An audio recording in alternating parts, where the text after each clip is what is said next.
AS Monaco akhirnya kembali menemukan regenerasi emasnya yang telah lama hilang pasca kepergian Kylian Mbappe. Klub berjuluk Les Rocs ini selalu kesulitan menciptakan dan mencari bintang muda yang bisa tampil moncer. Namun kini AS Monaco bisa bangkit berkat moncernya sejumlah pemain muda mereka. Cetak Gol coba merangkum kebangkitan regenerasi emas AS Monaco pasca ditinggal Kylian Mbappe sebagai berikut.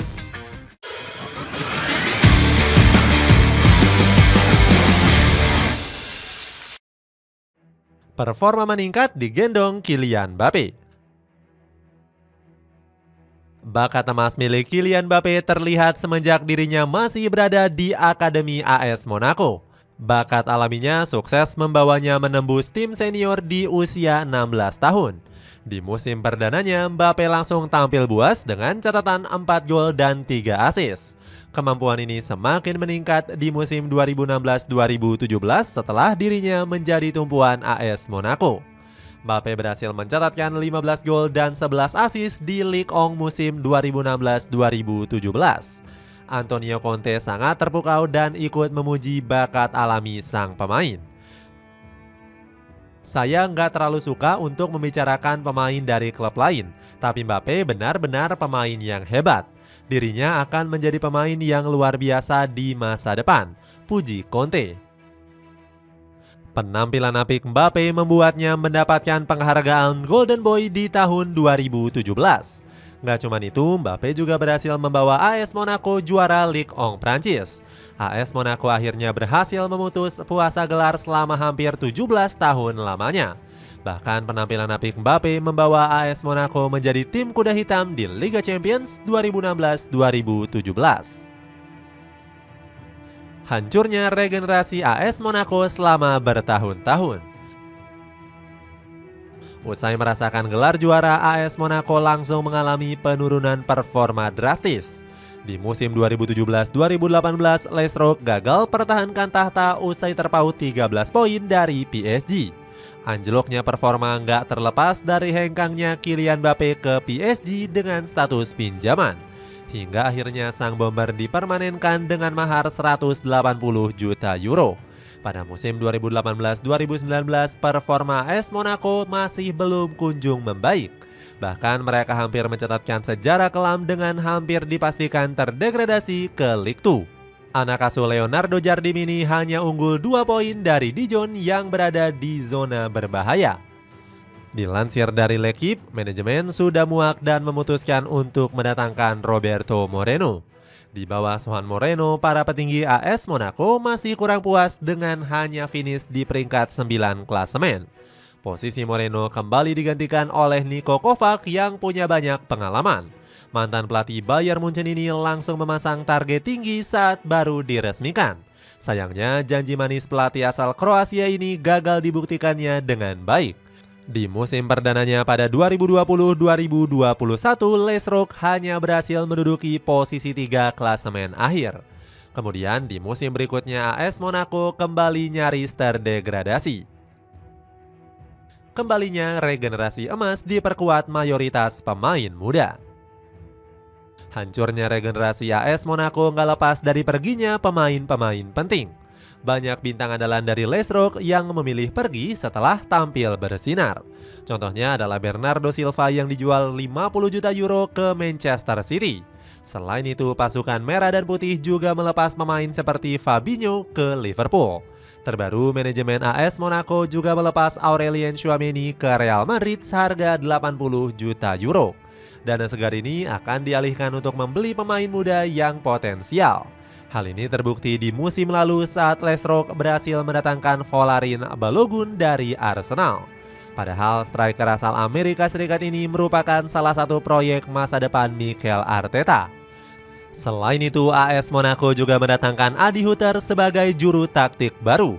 Pasalnya, manajemen merasa nggak puas dengan performa yang ditunjukkan oleh Philippe Clement. Pelatih asal Belgia tersebut hanya mampu membawa AS Monaco finish di posisi 6 Ligue 1 musim 2022-2023. Kedatangan Adi Hutter sendiri dianggap sesuai dengan filosofi klub.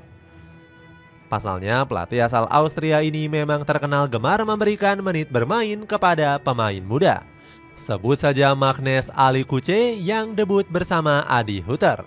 Kemampuan ex pelatih Eintracht Frankfurt ini mampu membawa AS Monaco finish di posisi 2 klasemen Ligue 1 musim lalu. Hal ini sejalan dengan ambisinya yang ingin membawa Leicester berjaya. Tim ini bersatu dengan tujuan yang tinggi, yaitu meraih 3 besar di Ligue 1. Selain itu, kami kembali meraih mimpi untuk kembali bermain di kompetisi Eropa, puji Adi Hutter. Bangkitnya bintang AS Monaco. AS Monaco sendiri menatap musim ini dengan ambisi bisa kembali berbicara banyak. Pelatih asal Austria ini bahkan gak ragu mengatakan akan membawa banyak pemain muda di skuadnya. Saya suka untuk memperlihatkan performa dari para pemain muda. Kami perlu memainkan mereka untuk mencapai tujuan.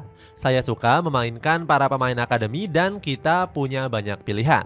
Selain menggunakan pemain dari akademi, Hutter juga mendatangkan beberapa pemain muda musim ini. Sebut saja George Ilenikena yang dibeli dari Royal Antwerp sebesar 18 juta euro.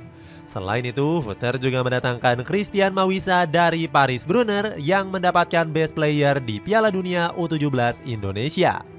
Gak heran Monaco jadi tim dengan mayoritas pemain muda. Tercatat, Leicester punya rata-rata usia 23 tahun. Elis Bensegir mencuri perhatian dengan mencetak brace termuda untuk Leicester di musim lalu. Selain itu, AS Monaco juga masih punya Magnus Ali Kuce yang saat ini masih menjadi andalan. Dirinya telah membuktikan penampilannya musim ini dan bisa dilihat kalau performanya semakin konsisten. Kuda hitam di Liga Champions. Kebangkitan AS Monaco ini sebenarnya sudah bisa dirasakan di musim 2023-2024 lalu. Skuad Leicester berhasil finish di peringkat kedua klasemen Ligue 1 dengan mengoleksi 67 poin. Itu artinya AS Monaco kembali bermain di Liga Champions setelah absen selama 6 tahun lamanya. Terakhir kali skuad Leicester bermain di kompetisi tersebut adalah pada musim 2017-2018 yang lalu. Ini menjadi musim terakhir Kylian Mbappe sebelum memutuskan hengkang ke PSG. Nggak disangka-sangka AS Monaco menjadi tim kuda hitam kejutan di ajang Liga Champions musim ini. Skuad Leicester berhasil meraih kemenangan perdana menghadapi Barcelona. Blaugrana yang menjadi unggulan juara dibuat gak berdaya dengan statistik gemilang. AS Monaco mendominasi jalannya pertandingan dengan penguasaan bola mencapai 56%. Selain itu, skuad Leicester juga mampu melepaskan 18 tembakan di mana 8 diantaranya tepat sasaran. Ini berbanding terbalik dari Barcelona yang hanya bisa melepaskan 4 tembakan saja. Kekalahan Blaugrana cukup mengejutkan mengingat mereka mampu tampil konsisten di La Liga musim ini. Adi Hutter selaku pelatih mengaku timnya memang pantas menang atas Barcelona. Ini adalah laga pertama dan juga kemenangan pertama kami. Saya tidak akan melupakannya. Selain itu, Adi Hutter juga terkesan dengan antusiasme dari para penggemar. Saya terkesan sekali dengan dukungan fans. Menyenangkan ketika Anda mendengar anthem Liga Champions. Kemenangan atas Barcelona mempermudah langkah mereka lolos ke babak 16 besar. AS Monaco bisa finish di peringkat 8 besar karena lawan yang mereka hadapi nggak terlalu sulit. Bahkan Leicester bisa mengalahkan Arsenal dengan unggul head-to-head. Dari 4 pertandingan, AS Monaco sukses memenangkan 2 laga. Sementara Arsenal hanya bisa meraih 1 kemenangan saja di tahun 2018 lalu. AS Monaco juga mendapatkan keuntungan karena bermain di kandang saat menghadapi Aston Villa. Itulah ulasan kembalinya regenerasi emas AS Monaco pasca ditinggal Kylian Mbappe. Bagaimana pendapatmu? Apakah skuad Leicester bisa membuat kejutan besar di ajang terbesar Eropa ini? Coba tulis pendapatmu di kolom komentar di bawah ini.